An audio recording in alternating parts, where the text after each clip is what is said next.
Salutare, salutare, salutare, Moldova și România.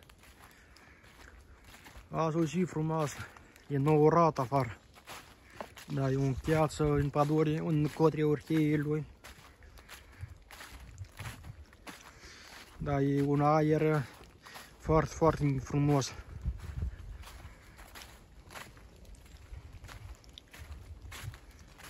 De ca să arată azi inima cotrii orcheilor.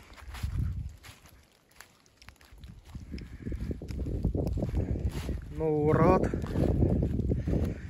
gheață, 6 toman, cum îți spune răscovenii, și Ivancea. Dar e un aer foarte, foarte curat. Un aer ca după ploaie. E chiar după ploaie a mâine. Trebuie să merg, trebuie vreo 12-13 km mergi pe sus. Minim. Stai puțin, că vin. M-am mâncat, m-a disperat. Mama mea, mor de ea, fără talent.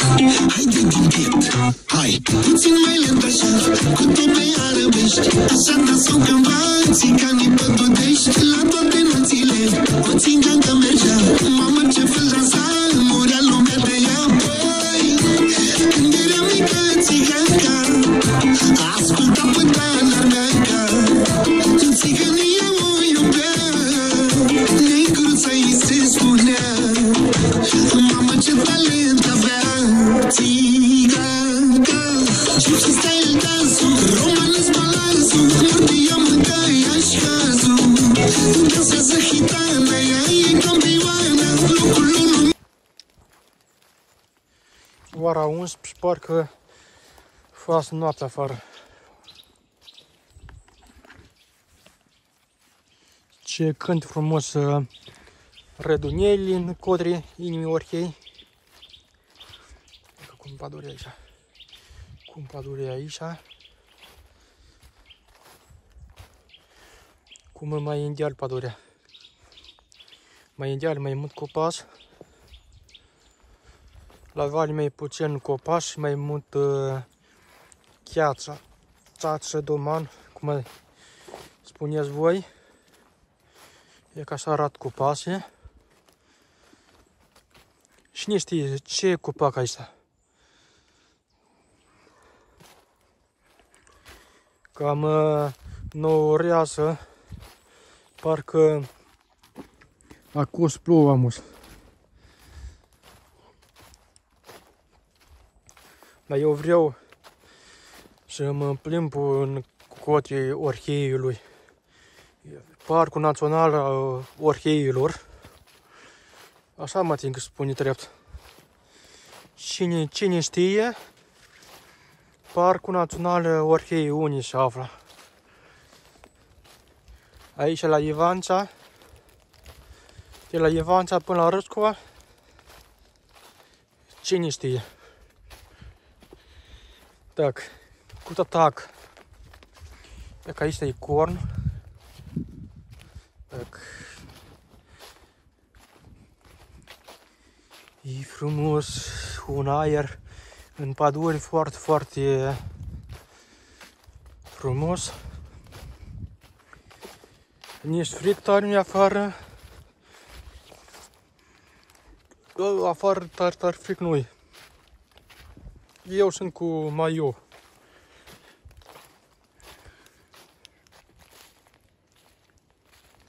Codrii orcheilor. Cât tot mai merg spre lacul. Este un lac frumos. Tot cât mai merg, tot mai noaptea fac. Noaptea fac. Nu știu ce fac noaptea, dar la ora asta poate am sunt cu doamne ajută la lacul ăla minunat care spune lumea. Dar e un aer de nota 1000.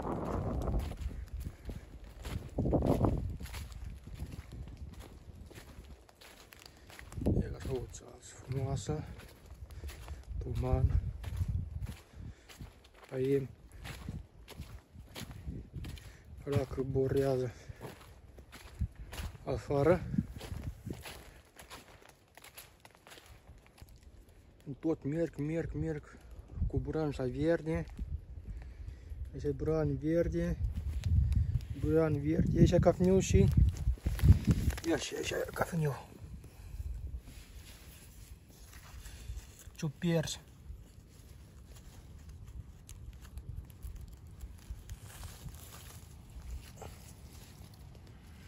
Nu știu dacă e bune.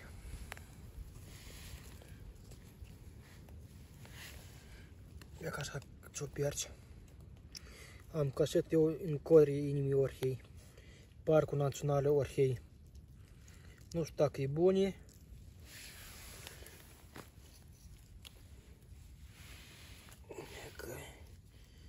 Am căsat aici una tinerică. Mitică.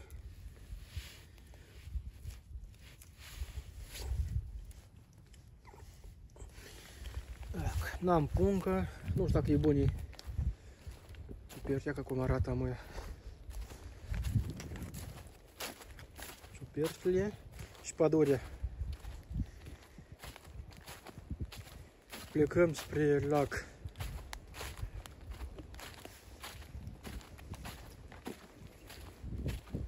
Lacul Ros. Din codrii inimii Orhei. Nu știu și ce spune Lacul Ros. Nu știu cum arată urma mea, pădurea. E tot arăt înainte, dar din urmă nu pot, nu arăt. Cam curs din copaci. Eu vreau văd lacul fermecat din codrii inimii Orhei. Și arăt și dumneavoastră și vouă abonaților. Eu aici cel mai nou canal de YouTube care am eu. Cam am puțin abonați. Am prea puțin abonați pe canalul meu de YouTube.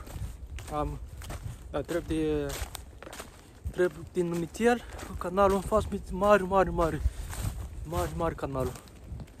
Mare. O să fie și peste 1000 de abonați pe canalul meu. E, Doamne. Da. E afară foarte frumos. Aer foarte bun. Ia că acum mai arată copacul din fața mea. Am uitat din urmă cu frunze. Ia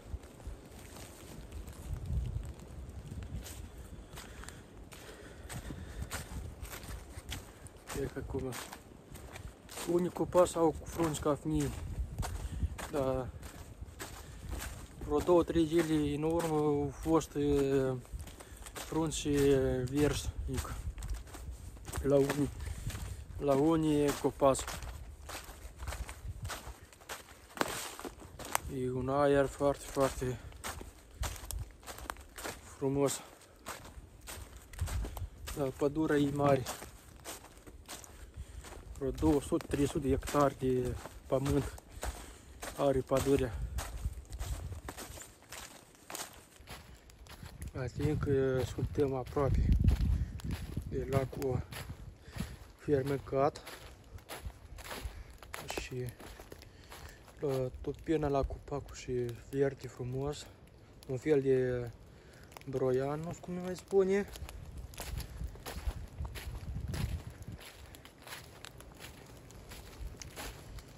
și frumos, verde leacă, unii verde, unii negru, unii cafeniu, e ca cheața din codrii inimii orchei, cheața domanu, cum se spune scovenie și Ivancea. E un aer fermecat. Cred că aici acolo o apă, o măjlie apă. Am strop capă, dar nu trebuie. Pe om dacă rupe o capă, n-ar cine pune video pe YouTube, fraților. Căpriu are nus în pădurea mea de vremea asta. Este căpriu, dar nu știu unde.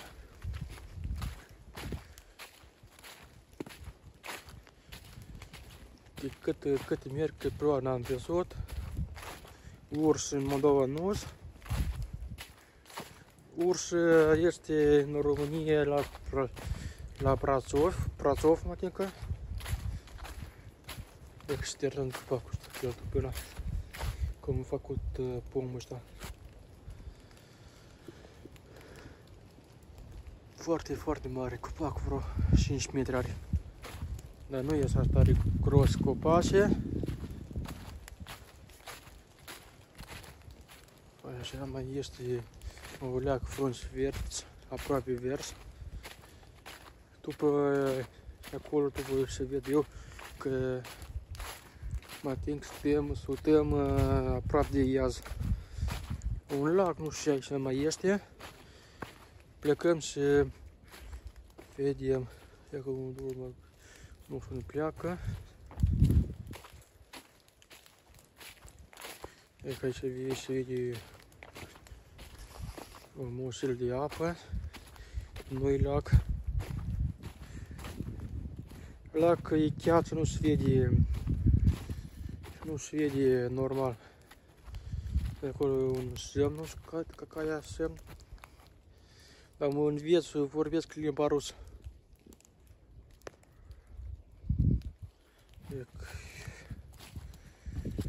Cum adun apă în pădure. Unii așa muzie, așa ceva. Vale tare. Adică își vede un lac. Copatilida. Arată foarte frumos. Unii lucruri așa, noroi, apă, clod, una alta. E că mai nică aici lacul.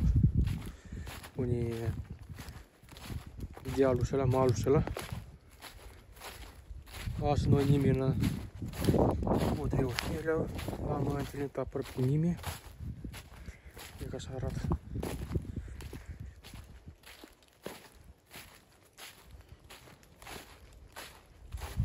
Totuși e frumos. E așa sport frumos. Adică aici e lacul. După ce știu eu. Acolo. Da, e aici. Cu tatac era lacul.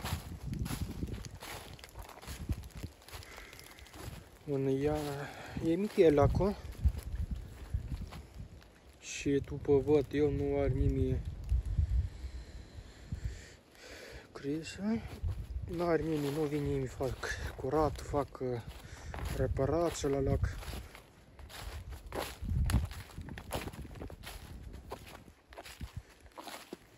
Uite așa arată apa.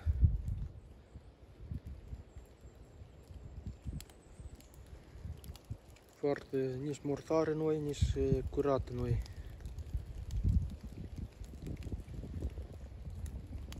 Aici e bun, trebuie făcut un proiect frumos. De o tigră în vara. O bază de o tigră. Așa o leacă. Și ies o masă mai făcută încolo. 2 trimesi, vreo 2 corturi. Proiectul e pe loc. E ca un chiatră. E cam așa arată. Un bucat de iaz. Asta e tot iazul mare. Nu e tare mare, dar e mitel. Dar e o ceață pe pădure, cum se vede. E ca așa, nu se vede lumea.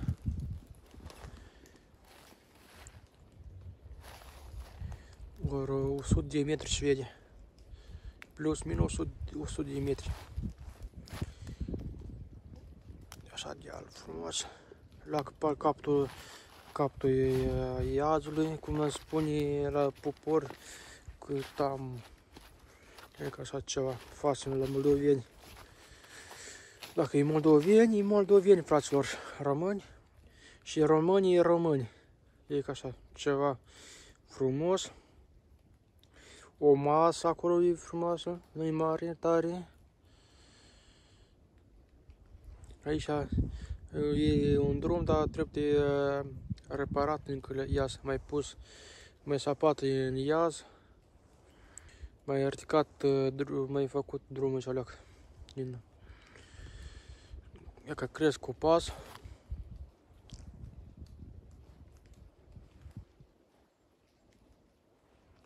O chiață muia, nu se vede lumea.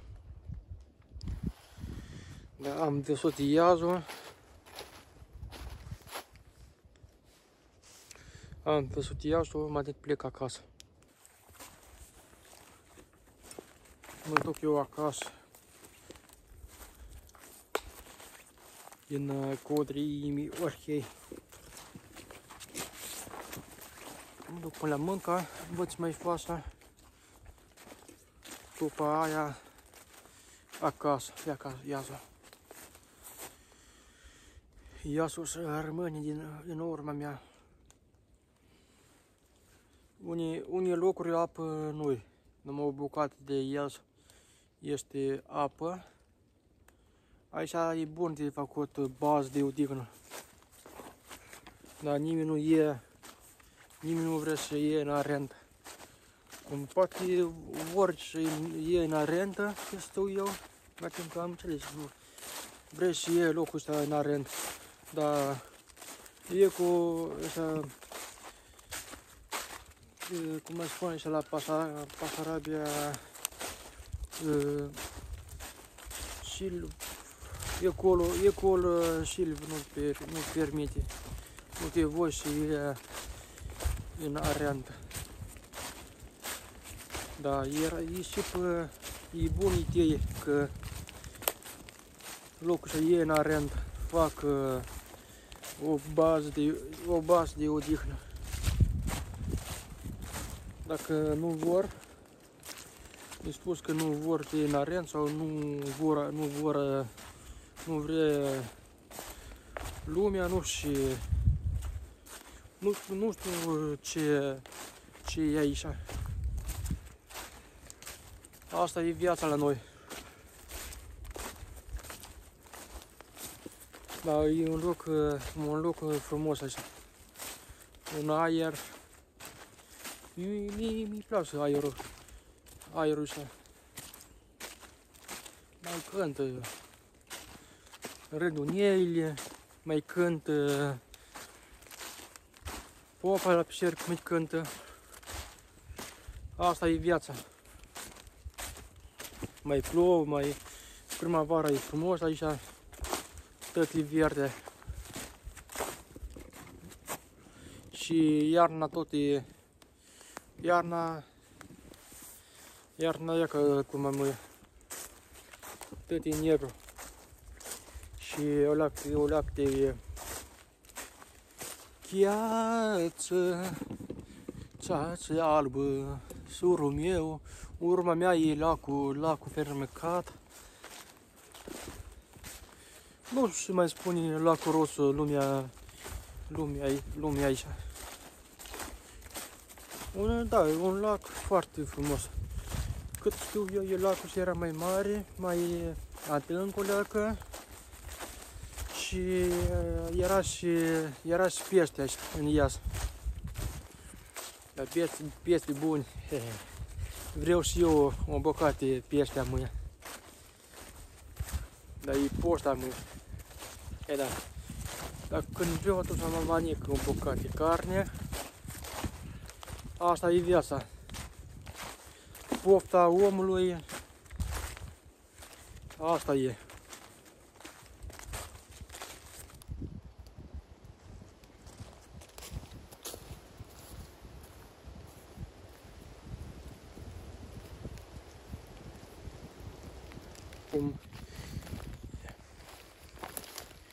Vezi cum arată pomul ăsta.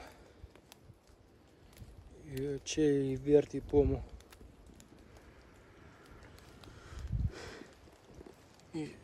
E mare, dar nu e gros tare. Da, e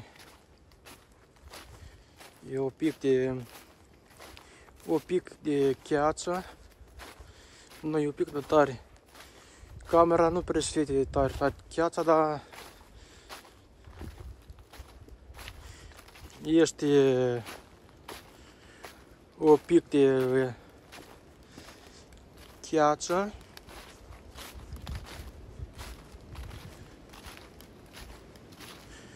Dar e un aer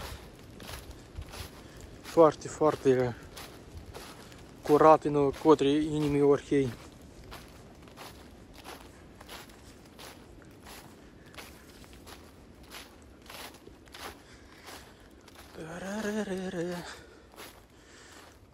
Pati, doba, Mihaice. Matincă și aici este ciuperci, matincă. Și aici am mâncat una. Dacă nu știu dacă e bună. Nu știu dacă e bună. Ce spuneți fanii mei? E bună ciuperca.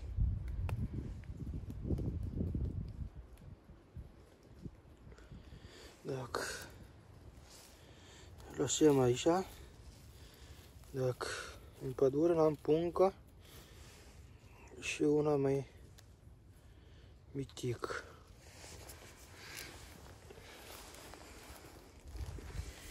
Cine trăiește sub codrii inimii orhei, sub codrii, vara, primăvara, după ploi, toamna, fac un colieș de manic ciucană, cum se spune, ciucană, cam așa, de ciuperci.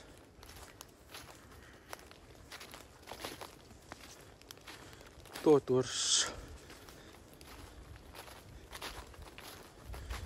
ciucană, macaroni cu ciucană, cu ciuperci foarte, foarte bune.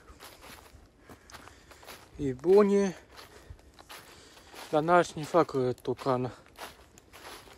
N-am femeie.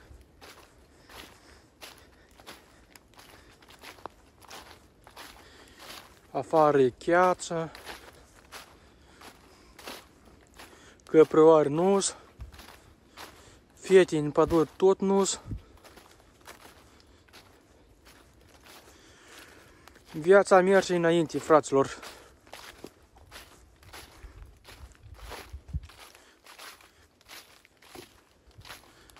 Aici aproape suntem pe două drumuri care pleacă. Un drum, două, da.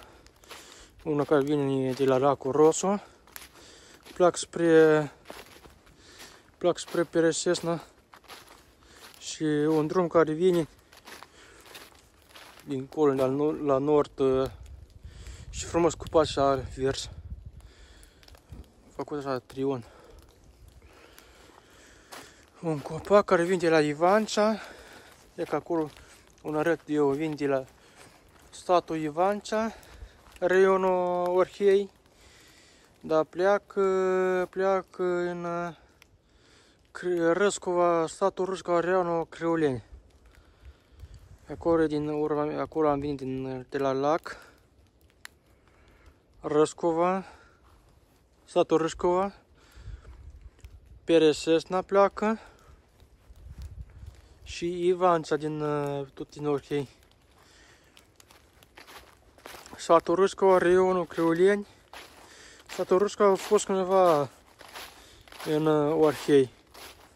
Da.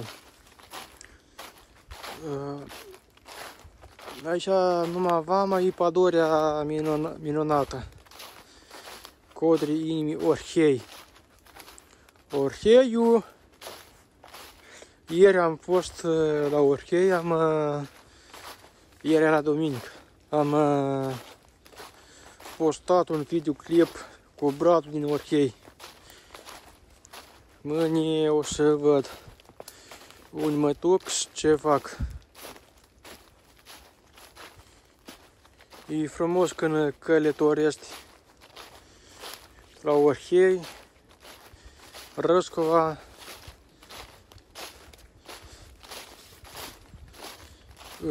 Vreau mâine cu cine o văd de ceva. Așa cred.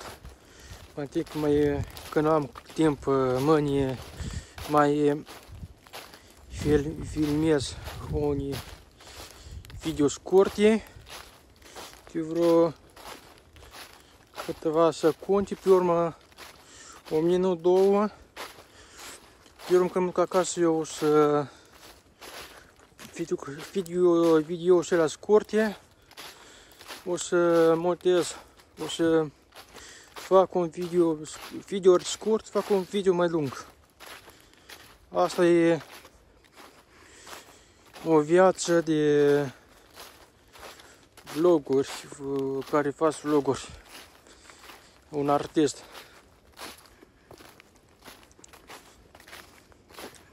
Dacă mai vorbim noi, cam n-am idei pentru vloguri. Nu știu ce mai spun în vloguri.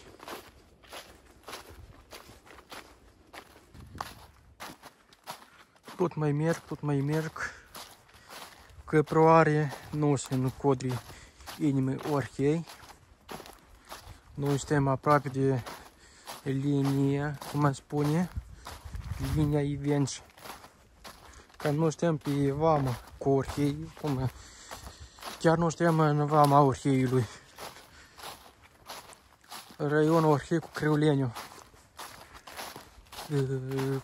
Cum am spune la noi, copaz frumos. Nu e frumos, dar e cafeniu tot negru, e gheață, toman, cum spune. Nu e nimic în codrii inimii Orhei.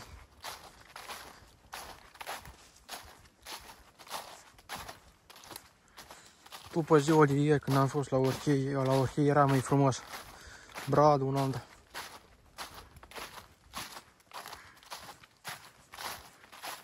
Da, în pădure nu e frumos. Cum e frumos, dar e aer curat, foarte curat. Gheața asta cam e de 3 bătaie la cap. Nu e prea bun. E ca așa, aici e așa un vale mare, un răpă, cum noi spune. O răpă, se vede la cu noi pe acolo. Noi suntem în malul ripii. Noi azi nu cupurim valea asta. Dacă așa și știu eu cam cu noi pe acolo.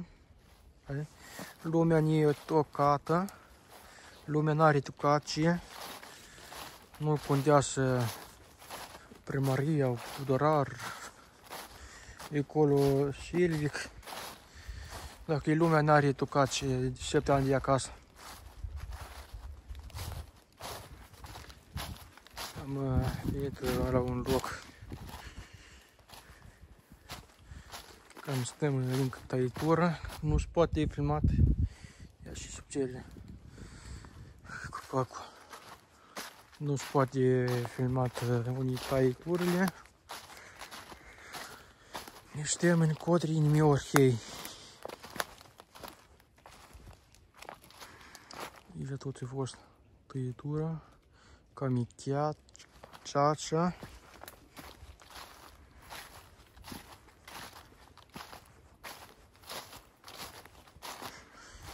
Aici eu știu că aici te duci spre Ivancea, când ești la Cămicului, este un fel de noță. Aici este așa o vale mare, foarte mare și fermecate. Azi nu plecăm la fântânuța aceea. Aici e un copac rupt.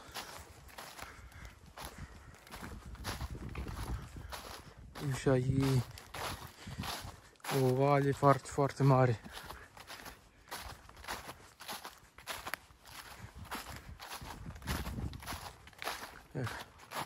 Și vede vale, dealuri, vale, iar deal, iar vale. Asta e Moldova. Moldova e țară frumoasă. De primăvară e frumos în păduri.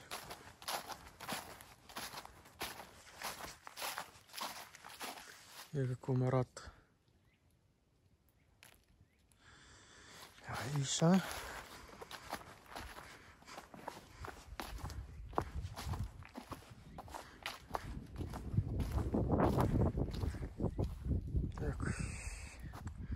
Așa un vale foarte mare.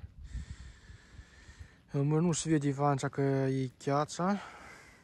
Obicei mai se vede Ivancea. E cum arată aici.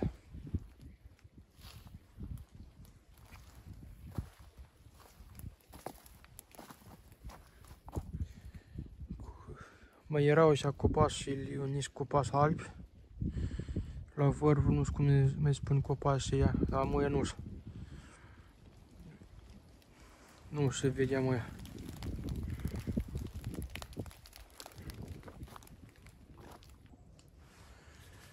Cum arată cimitir în satul Râșcova, raionul Crăulieni. Nici mari tari noi, nici miteli noi. Am locuri, nu știu. Unic cimitir este pe Șerca din sat, satul Râșcova, raionul Crăulieni. La Râșcova, raionul Crăulieni sunt două cimitiri. Cum mai spune în sat, în satul Râșcova, raionul Crăulieni. Cimitirul nou și cimitirul vechi. Aici e cimitirul nou. Cam e mare, cum 2 hectare, 3 hectare de pământ. Aici e bunica mea, nu sunt bunica și bunelul.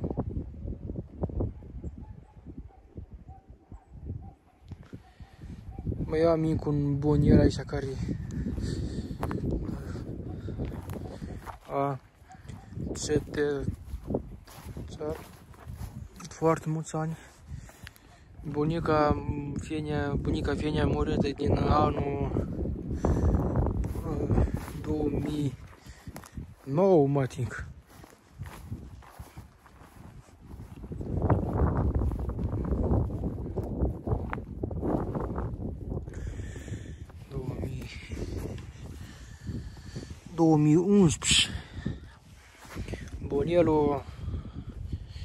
Bunelul e tata lui tata, așa mama lui tata și tata lui tata.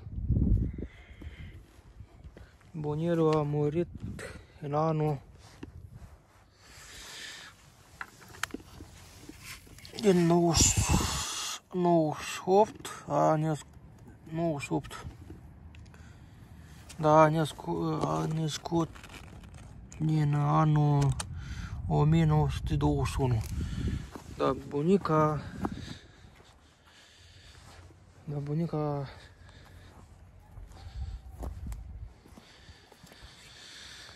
bunica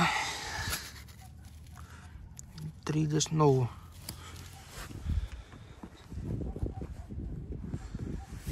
Așa e prima prima care a cepetat 98 în bunelul ăsta, tatălui mama a murit în 94.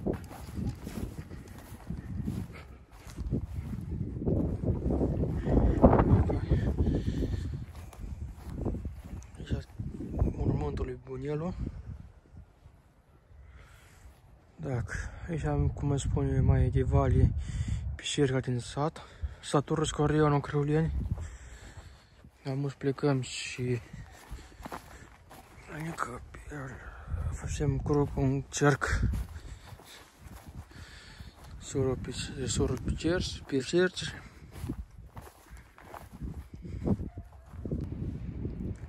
Iar pișerca din satul, foarte veche. Aici doi brați frumos. Doi brați.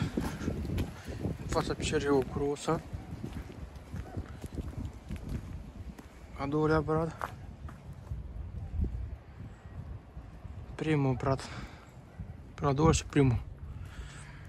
Iar noi facem un cruc sur pișerie. Ca ușa de... Aici a făcut de plitic frumos. Plitic de așa bună.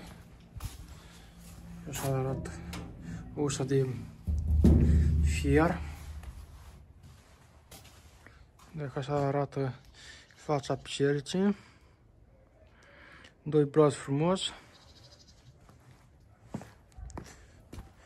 O tuie. Din partea asta de pișerică eu pus tuie. Tuie eu pus până în de vale. Iar pișerica. Contorul de la gaz.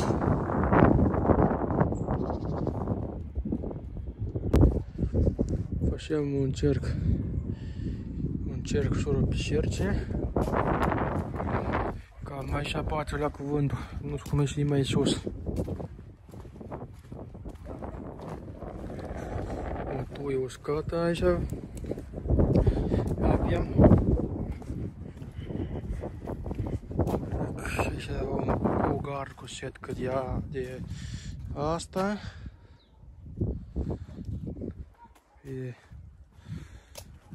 Aici ușa pentru preot.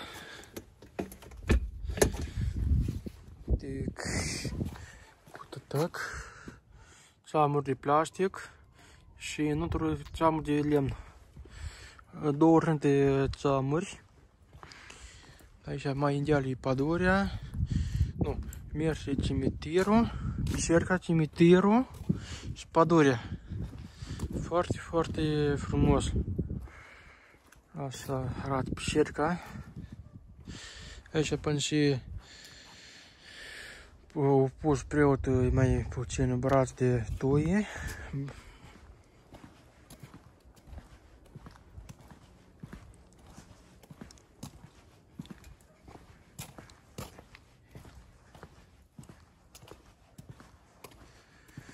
Am pus mai puțin braț. Aici ești doi braț, fața pișercii. Aici e... N-am fost sub brad, nici... Suntem la un sub brad. Am scuns sub brad.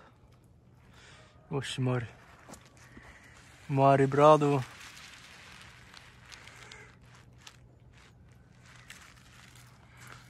Și vede că au fost când au fost rupt. S-au rupt crâncile.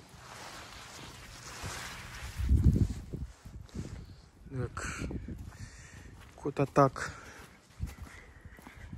e o grosă și pișerica.